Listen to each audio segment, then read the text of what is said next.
Hip Hop Nation, your boy Torae is in the building. It is a special day. It doesn't matter what day of the week it is. Anytime you're listening to the Clan, it's a Wu Wednesday, all right? And we here to talk some real special talk about Wu Wednesday, about Wu-Tang and all of that. I am honored and privileged to have the Abbott joining the show this morning. RZA, what up? Peace. What up, Torae? Bong. Bong, my brother. Great to see you. Back at you, yo. No doubt. So we got a lot to cover. And it's funny, it's ironic actually, because this past weekend we just celebrated 30 years of Enter the Wu-Tang. I did it at the Billie Holiday Theater in Brooklyn. Nice. I had Maddie C come out as a special guest. Mathematics came out as a special guest. So we had some real incredible talk. And to bring it full circle right here with you today is incredible. Oh, bong. You know, Maddie C was one of those A&Rs who started at the source, right? Right. And he came over to Loud, and he helped hip hop grow. 36, of course, being one of the first albums of Loud, to kind of crack through like that. Crazy. But just thinking of Matty C and remember him as that young writer at the source, and then becoming an A&R who eventually is going to hook up with Scotty Free and sign Matty C and Scott Free. They're going to sign Mobb Deep. They're so many, man. Dead Press. Right. So the Loud roster was crazy. Yeah. But like you said, y'all really kicked the door open. And I wish I had the time to go through. I have the promo cassette, the Protect Your Neck promo cassette.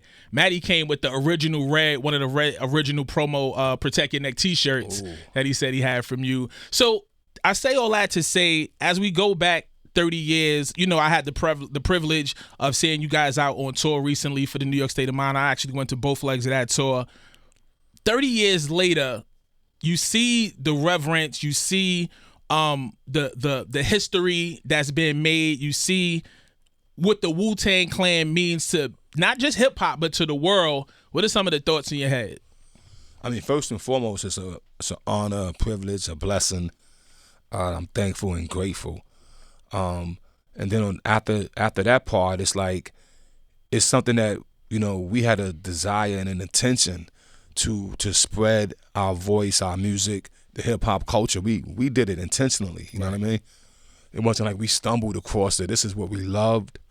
We wanted to share that love, and we came in super aggressive. Like, you gotta hear this. This is the shit, yo. Mm-hmm. You know what I mean? And for it to resonate around the world. Yeah, it's an honor, a privilege, and a fulfillment of an intention. Mm-hmm. So knowing how thoughtful and how calculated you are in your moves and your steps, obviously having Wu-Tang be what it is and what it means to the culture is one thing. But as a creative, I know how we work, how we think as creatives, right? So as much as you're thinking about getting that and mastering that, as soon as you get to the place where it's moving, creatively, at least for me, I got to start thinking about what's the next thing that I'm going to do, what's the next chapter. And so how are you able to navigate through, you give us Wu-Tang and then you give us Grave Diggers, and then you go Bobby Digital, and then you start producing for outside artists, and obviously then you get into the films and scoring films and getting on camera and behind the camera. How do you feel as you moving through all of these things and you seeing things come to fruition? How do you navigate and figure out what your next step is going to be and what the next place of concentration is going to be for you? Well, first it's just life itself is inspiring, and so as an artist, and I'm evolving and I'm learning new things and seeing new things, I get a desire to create within those new things. Being a hip hop is the foundation, right? In hip hop, when I was coming up, they was like, you don't say the same rhyme twice. You know what I mean? You had to do, I'm so nice, I never say the same rhyme twice. It's like, I heard that as a kid. I wanted to be that. I didn't want to do the same thing twice. People would say, yo, how come when you made 36 Chambers or you made Return to the 36 Chambers, then you go into Liquid Swords, even though it all sounds like Wu-Tang, why is it all different? You know what I mean? Why didn't you just stay with the soul samples? Mm-hmm. Why do you have drums in this one and now you got no drums? Why are you going with the strings instead of the pianos? It's because I was always striving to evolve. And then when I felt creatively stagnated in hip hop because it happened for a period of time. I went and took that energy, the hip hop energy, to film and to composing because I just wanted to continue to find ways to express my art and to express the endless possibilities of hip hop. Absolutely. And so even now today, I would just say, what I'm doing now as far as Wu Wednesday, this is like a full circle dream. I mean, I had a few chances with my brother Sway and Tech and the world famous Wake Up Show to come and guest host with them when I had moved to Cali, and I used to go up there for free, and just go up there and work. Like, hey, I'm here to work, just for the fun of it. But hip hop on the radio is something that like moved me as a child. I used to be like trying to find the dial and hold the antenna up or something just to hear something. And now that Rock the Bells Radio Sirius XM has given Wu Wednesday a chance to go and actually me host the radio, this is like a full circle dream. And it's so instead of it being I don't know how to say it, like trying to go further, it's almost like, no, I want to go back a step and go back to the foundation. And Marley Marl, Mr. Magic, right. Red Alert, Rest up, Mr. Magic. Yes. Chuck, Chill Out, Funk Flex, all of that energy that was. I want to also add a piece of that. You know what I mean? So Wu Wednesday is something special to me. What's your vision for Wu Wednesday? We see the liner and we see the promo. What is your vision for it? Is it gonna be exclusive Wu-Tang joints? Are you gonna play beats? Are you gonna go play joints that maybe you sampled, that you inspired by? Like, what's the goal for it? Well, the U in Wu-Tang is for unpredictable. Right. We're the unpredictable. Yeah, so I'm gonna strive to keep it unpredictable. But there's also, like, as an artist, right? I study a lot of different eras. And before TV was the dominant factor in American culture, radio was. And people would be at home and be listening to a whole show where they'll hear Foley's and musicians would be in there and strings and trumpets, and someone would act out, Superman is flying through the sky, he's gonna land. Oh no, wait. Kryptonite is there.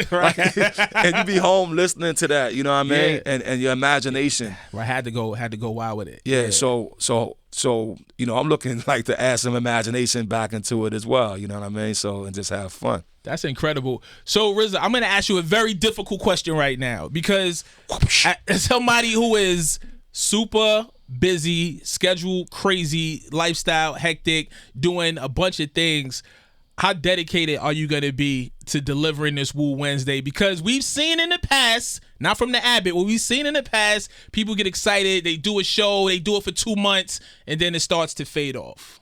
Nah, for me, it's like, I'm a type of dude that completion is everything.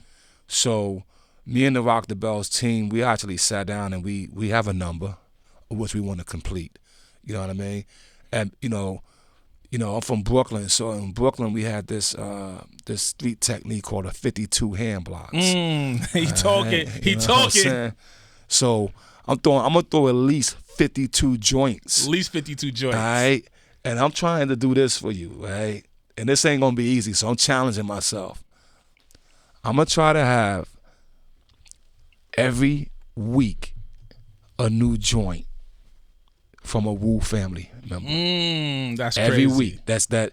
I'm gonna start off the first week with a joint that I did let Sway play once called Claudine, but it's never. Yes. But it's that we just. I just brought it to my show on Rock the Bells. Exactly. So I'll start with that out of respect. Okay. Then from that point on, okay, you're not gonna have what I have. Okay, you're gonna have to get it from me first. You have to get it from the RZA first, and then you could do what you want with it. Okay, that's amazing, man. As we talk about new music, how often are you recording with the guys? Obviously, just coming off tour and being back together, we'll talk about that camaraderie and that energy. But how often are you actually creating music with the guys? It's rare. It's getting rare because of schedules, because of life, because of being fathers and movie stars and businessmen. But it happens, you know what I mean? And the good thing is that whether it happens with me, it still happens. You know what I mean? Mathematics his production skill is razor sharp. You know what I mean? So we could just pop up and he'll hit us with a joint. DJ Scratch has dropped a couple of joints off. Swiss Beats dropped a couple of joints off. It's just like, in the old days I was very, just dominant. Like it's all my beats, and that's because in the old days I didn't feel that other producers were giving the hip hop type of beat that I thought was dope for Wu.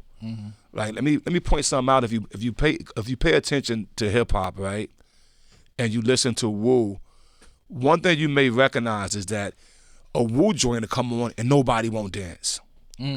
Everybody listen. And because of that, it's because I don't want you to dance. I don't want you to dance. I want you to listen. Listen to this. You know what I mean? And that means that while a lot of producers was producing for the club, right, and trying to make people dance and produce a radio hit, I was producing for hip hop. For sure. So that the MC can go find a way to express itself and get on this wild, that song Method Man, which ended up becoming a radio hit.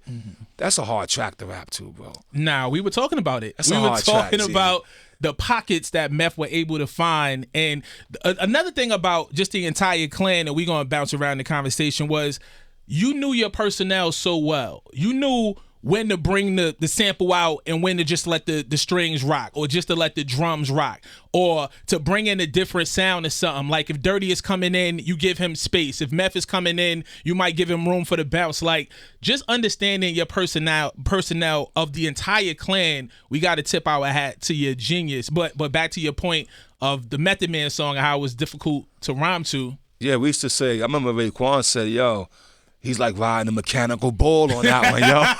And he holding on, though. He ain't falling off.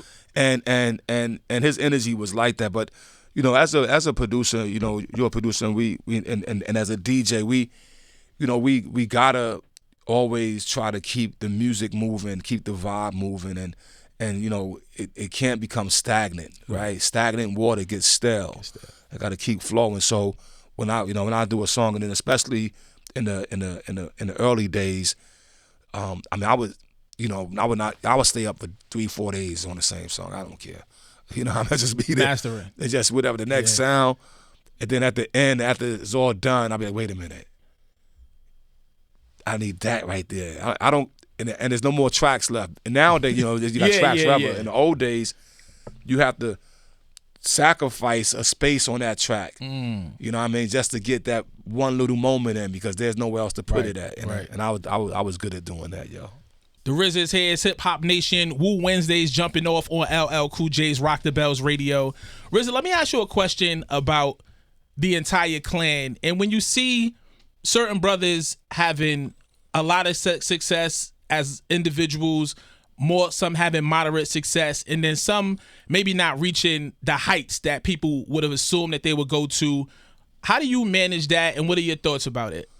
I mean, I think the success of the group is strong enough that everyone feels successful regardless, right?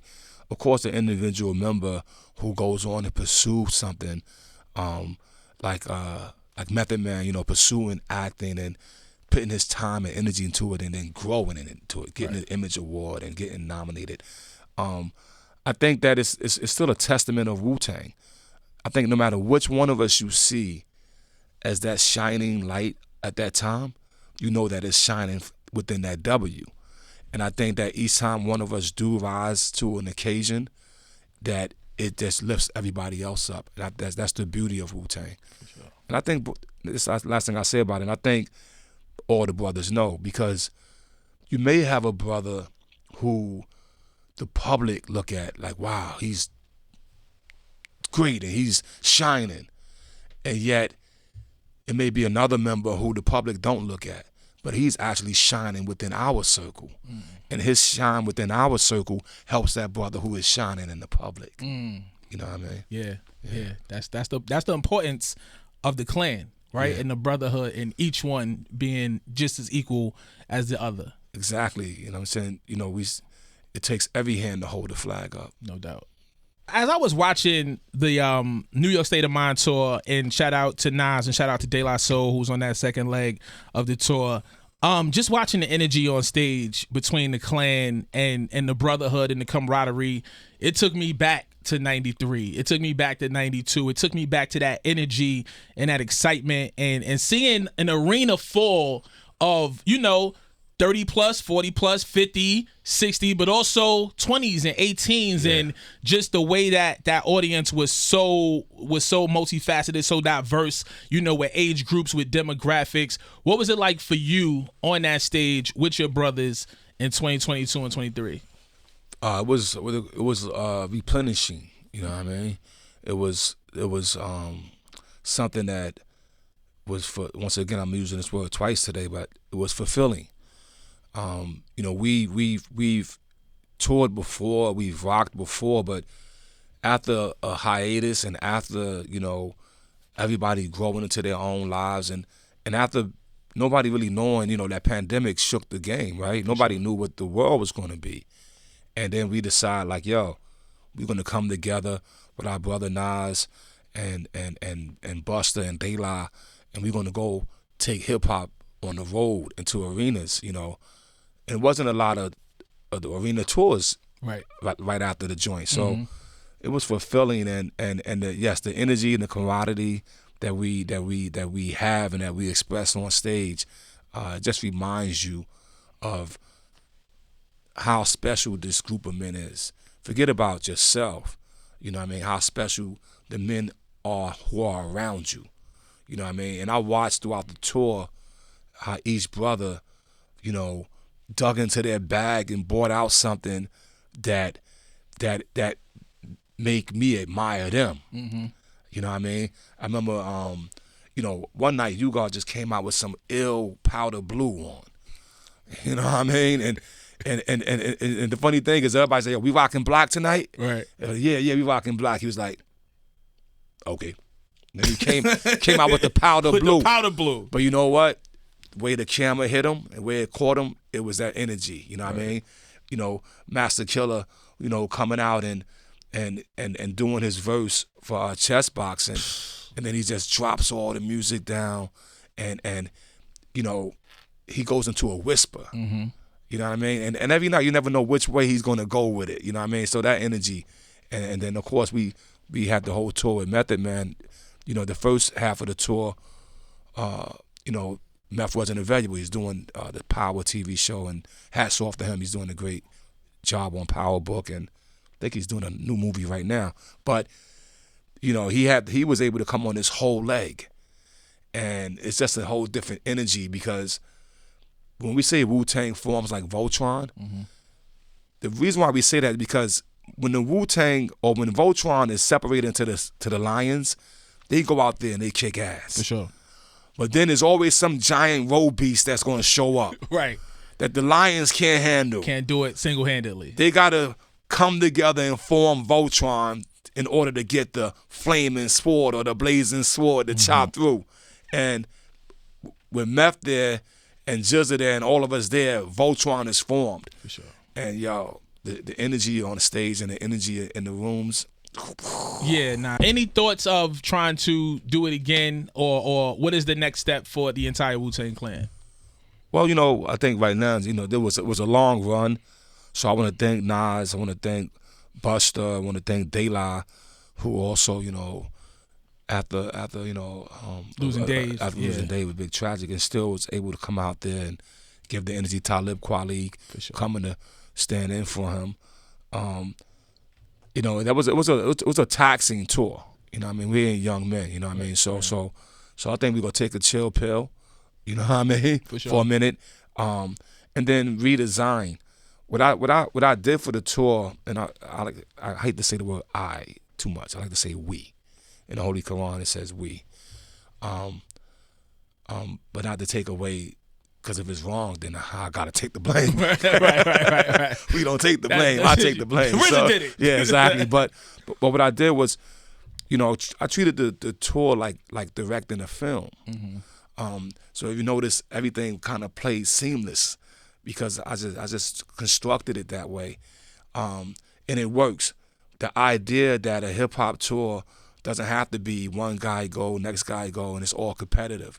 It can actually be a narrative, a flow. I love that. I mean, and so I'm going to strive to design a new one. Okay.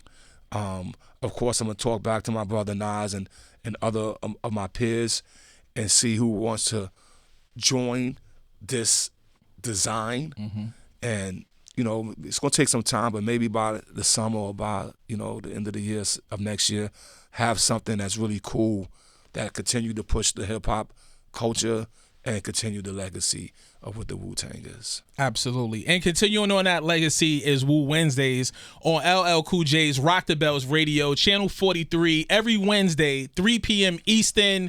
That's 12 if you're on that West Coast with RZA. You never know. Listen, the U, he already told you the U in Wu-Tang is unpredictable, so you never know what's going to happen, but definitely make sure you tap in. RZA, before I let you go, the last thing, just thinking about the tour and thinking about the brotherhood and the camaraderie, for you to see YDB touch that stage and embody the energy of his father, talk to me about those moments for you, just seeing him master the crowd and the art. Well, I mean, that's one of the most remarkable things for a brother to witness, because people thought that ODB was maybe he was drinking that night, that's why he did that, or maybe he was partying to this or this. But when you see his son, who don't drink or smoke, get up there and embody his father and embody that energy and the moves and the whole unpredictable flow of his physical body, you realize, no, it was genetic. Okay? ODB had no father to his side. ODB had no father to his style. YDB does. Absolutely. His father and the whole Wu, we are blessed and grateful that, you know, that at least a part of our brother through his seed is on that stage with us. It was amazing. It was amazing to watch, a very full circle. But we know things moving 360 degrees, right? And Indeed. just watching that come full circle is incredible. You rocking with your boy Torae. You Now We Do. Hip Hop Nation, you on the wake up.